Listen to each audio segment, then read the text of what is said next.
안녕하세요. 얼마 전 있었던 일로 이야기를 하나 풀어보려고 합니다. 저는 친구와 자주 볼링을 치는데요. 볼링을 칠 때마다 항상 내기를 합니다. 진 사람이 게임비도 내고 술도 한 잔 사주는 그런 거예요. 제가 게임에서 져서 술을 사는데 괜히 돈도 아깝고 그래서 간단하게 마시고 빨리 들어가려고 했거든요. 근데 그날따라 좀 기분이 좋아서 많이 마셨는지 마신 후 헤어지려던 찰나에 갑자기 친구가 제 옷깃을 붙잡으며 자기 집에서 2차나 하자고 하는군요. 저는 밤이 늦어 집에 들어가야 한다고 했으나 막무가내인 친구를 어떻게 말릴 도리가 없었습니다. 그래서 아내의 허락을 받은 후 친구의 집으로 갔어요. 1차는 저에게 얻어먹었으니 2차는 집에서 자기가 대접하겠다더군요. 물론 집으로 가는 택시비도 자기가 대주겠답니다. 이 친구는 술만 마시면 이렇게 죽자고 마십니다. 중간에 좀 끊을 줄도 알아야 하는데 그런 걸 모르는 것 같아요. 그래서 많이 마시면 항상 울고 어디에 전화하고 진상도 이런 진상이 없습니다. 그렇게 불편하게 친구네 집으로 향하게 됐는데 아니나 다를까 친구 집에 도착하니 친구 아내가 억지로 웃으며 우리를 반겨주더군요. 거실로 들어온 저는 친구 아내에게 적지 않게 눈치가 보였으나 어쩔 수 없었습니다. 그렇게 그곳에서 소주를 몇 병 마셨을까요? 친구는 술에 취해 쓰러졌고 저는 친구 아내의 안내를 받아 제 친구를 침실로 옮겼습니다. 그래도 다행히 오늘은 별 진상을 안 부리고 이렇게 곱게 자는 걸 보니 괜히 고마운 마음도 들었습니다. 저는 친구 아내에게 폐를 끼쳐 미안하다고 했지요. 그러자 친구 아내는 역시 자기 남편을 이렇게 잘 챙겨주는 사람이 저밖에 없다면서 고맙다는 말을 했습니다. 저를 믿으니까 한 번씩 이렇게 노는 것도 충분히 이해할 수 있다고 하더군요. 저는 친구도 술에 취해 들어 눕게 된 마당에 더는 이곳에 있을 필요가 없어 이곳을 후다닥 나가려는데 마침 친구 아내가 바둑 프로를 시청하고 있는 게 보였습니다. 아까부터 시청하고 있었는데 이제야 제 눈에 들어왔던 것이었죠. 저는 호기심 가득한 표정으로 친구 아내에게 바둑을 좋아하냐고 물었습니다. 그러자 그녀는 어릴 때부터 조금씩 바둑을 했었다고 보는 것도 좋아하고 직접 두는 것도 좋아한다고 하더군요. 그래서 어느 정도 두냐고 물어보니 어디 가서 질 정도는 아니라는 말을 하는 거예요. 동네 어르신들과도 종종 뒀는데 비슷한 실력이라고 하는 겁니다. 저도 바둑을 좋아해서 그 말을 들으니 대충 가늠이 되더군요. 그녀가 엄청난 실력자라는 것을요. 한 번은 제가 어릴 때 한참 바둑 기사가 되겠다며 학원을 다니다가 자신감이 차올라서 탑골 공원 쪽 어르신들에게 도전을 해본 적이 있습니다. 지금 생각해보면 참 아찔한 도전인데 당시에는 이 정도는 해도 될 줄 알았어요. 근데 그 공원의 시간이 남아 돌아서 서성이는 것 같은 그 어르신들이 사실은 엄청난 바둑 실력자들이더라고요. 그 뒤로 부끄러워서 어디 가서 바둑 둔다는 말을 잘 안 하는데 그녀의 말은 정말이지 저를 궁금하게 만들었습니다. 그리고 보통 나이 들어서도 바둑을 하는 사람은 대부분 남자입니다. 여자 바둑 기사가 참 없기도 하고 일반인 중에서는 더더욱 없더라고요. 그래서 호기심이 많이 생겨서 다음에 기회 되면 바둑 한번 두자고 말을 했는데 그녀는 갑자기 지금 한번 하는 게 어떠냐는 제안을 하더라고요.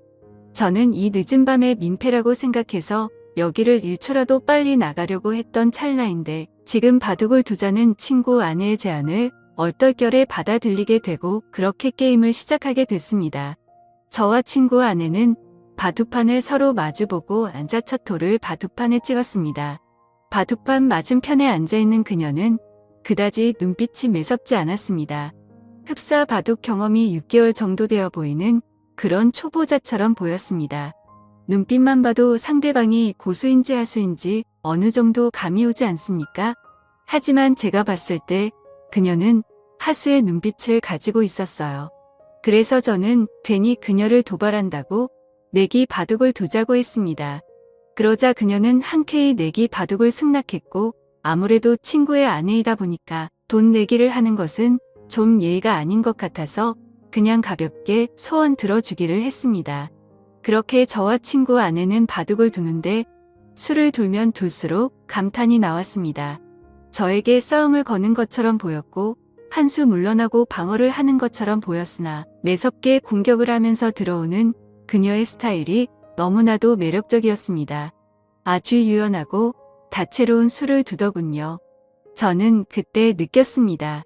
이 정도 실력자면 동네 어르신들과 한 번쯤 자웅을 겨뤄볼 만한 사람이라는 것으로 확실히 초반에는 제가 많이 불리했습니다. 그녀의 눈빛에 방심을 많이 하기도 했고 술도 많이 먹어서 집중이 잘 안 됐거든요. 그러나 그녀의 공격을 몇 번 맞다 보니 술이 확 깨버렸습니다. 초반에 불리한 전세는 조금씩 역전을 하는 듯이 보였습니다. 학창시절 바둑부에 학원까지 다녔다는 장점을 내세워 후반으로 갈수록 친구 아내를 거칠게 밀어붙였습니다. 아마도 그날 바둑을 둔 게 최근 10년간 제가 가장 많이 집중을 한 시간이었던 것 같아요. 그만큼 저도 상대방의 실력에 맞춰서 진심을 다해서 뒀습니다. 위 지역은 확실히 제가 불리했으나 아래 지역을 다 먹게 되면서 제가 이기는 방향으로 게임이 흘러갔지요.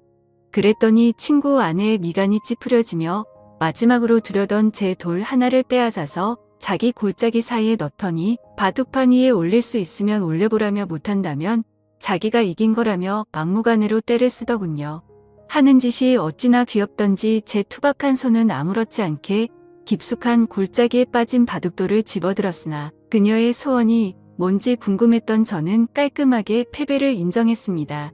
돌을 던져버린 채 손을 떼며 도저히 못 찾겠다면서 제가 졌으니 소원을 말해보라고 했습니다. 그녀는 민망하다며 얼굴을 붉히다가 제 얼굴을 보지도 못하더니 자꾸만 자신을 뚫어지게 쳐다보는 제 눈빛에 수줍어하는 표정으로 이렇게 말하더군요. 그녀의 소원은 좀 뜬금없었습니다. 갑자기 제가 시간이 되면 술이나 한 잔 사달라는 거였습니다. 저에게 호감을 표하는 게 아닌가 싶어서 기대하는 마음으로 다음날 친구 아내를 만나 술을 마셨습니다. 친구 아내는 오늘 만남은 남편에게 비밀이라고 하더군요. 저는 알겠다고 했어요. 그렇게 우리 둘은 술을 마시며 바둑 이야기를 많이 나눴습니다. 그녀도 바둑에 애정이 많았는지 재미있는 이야기를 많이 하더라고요. 적당히 술을 마신 후 곧장 숙박업소로 갔습니다. 누가 먼저 말하지 않았는데도 자연스럽게 발길을 닿았습니다. 어쩌면 솔직히 술은 핑계였고 우리 둘은 첫 만남부터 서로를 원한 게 아닌가 모르겠습니다. 바둑을 두면서 그 마음에 확신이 섰겠죠. 어쩌면 그 마음이 맞을 겁니다. 그렇게 친구 아내와 사고를 치고는 저는 집에 왔습니다. 정말 재밌고 짜릿한 순간이었습니다. 그렇게 며칠이 지난 후에 자꾸만 친구 아내가 생각나더군요. 이럴 줄 알았다면 그때 친구 아내 연락처라도 알아둘 걸 그랬다며 혼자 아쉬워하고 있었습니다. 저는 고민하다가 친구 아내가 너무나 보고 싶어서 3일 만에 친구에게 전화해 너희 집에서 술이나 마시자고 했습니다. 친구는 좋아하더군요. 어쨌건 저는 친구와 친구 집에서 술을 마시며 중간에 합석한 친구 아내와 셋이서 재밌게 놀았습니다. 그러자 친구 아내가 그러더군요. 저번에 진 내기 바둑에 관한 복수를 해야겠다고 말입니다. 그렇게 저와 그녀의 두 번째 대국이 시작됐고 저와 친구 아내는 친구가 보는 앞에서 진지하게 바둑을 두었습니다. 친구는 바둑에 취미가 없던지 긴 하품을 내뱉다가 자야겠다며 안방으로 들어가더군요. 바둑은 아무래도 한 게임이 시간이 좀 길다 보니 친구가 지루해하는 것도 충분히 이해는 갑니다. 그러나 지금 이 자리에서 대국을 물을 순 없죠. 끝까지 싸워야 했습니다. 저와 친구 아내는 아랑곳하지 않고 바둑판만 집중했습니다. 그런데 그 짧은 기간 동안 얼마나 연습했던지 그것도 아니면 질 수 없는 전략이라도 짜고 나왔던지 친구 아내가 너무나 잘 두더군요. 저는 손에 들고 있던 마지막 돌 하나를 제 앞 주머니에 넣으며 이걸 빼서 바둑판 위에 저를 대신해 둘 수 있으면 진짜 인정하겠다고 했지요. 그러자 친구 아내는 거리낌 없이 이를 실행했고 저는 아쉽게 패배했습니다. 깔끔한 저의 완패였습니다. 도저히 방법이 떠오르지 않더군요. 그녀는 어린 아이처럼 바둑을 두었습니다. 쉽게 꺾이지 않고 그렇다고 욕심을 내지 않으며 아주 순수한 마음으로 바둑을 두는 게 느껴졌습니다. 잡생각이 많은 어른들은 놓을 수 없는 그런 수를 놓으며 저를 이겨버린 거예요. 저는 소원이 있으면 말해보라고 했지요. 이번에도 내기 바둑이었거든요. 그러자 친구 아내가 갑자기 제게 다가오는데 저는 친구 아내를 밀치며 친구가 안방에서 자고 있으니 이러지 말자고 했습니다. 지금은 불안하다면서요. 그러자 친구 아내는 지금이 아니면 안 된다고 못을 박더군요. 어쨌건 저는 마지못해 선을 또 넘고 말았습니다. 나중에 알게 된 사실이지만 친구 아내에게 듣자니 친구가 2년 전에 바람을 피웠고 이를 자기에게 들켜 용서를 구한 채 지금은 성실히 살고 있다더군요. 그래서인지 몰라도 남편과는 자꾸만 마음의 거리감이 생겨 피하게 된답니다. 하지만 그녀도 여자이다 보니 이렇게라도 해소를 해야겠다고 하더군요. 제가 마음에 들어서 그런 거라고 말을 하는 걸 보니 저를 어떻게 한번 해보려고 이렇게 바둑을 열심히 두는 거였구나 생각했습니다. 마음이 씁쓸해지더군요. 아무렴 어떻습니까? 저도 솔직히 좋다고 생각했으니 좋다고 생각해야겠지요. 어쩐지 친구와 같이 있어도 뭔가 서먹하다고 했는데 역시나 이유가 있었습니다.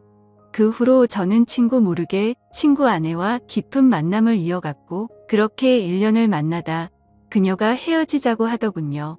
이제는 마음 잡고 가정을 위해 성실하게 사는 남편 뒤통수를 못 치겠다더군요. 그게 이유였습니다. 저는 아직은 그럴 수 없다며 계속 만나자고 했습니다. 친구 아내와 만나며 여러 내기를 할 수가 있어 삶이 즐거웠습니다. 이런 것을 한순간에 내려놓기가 힘들더군요. 우리가 중년이 넘어서면 딱히 인생에 어떠한 즐거움을 찾기가 힘들잖아요.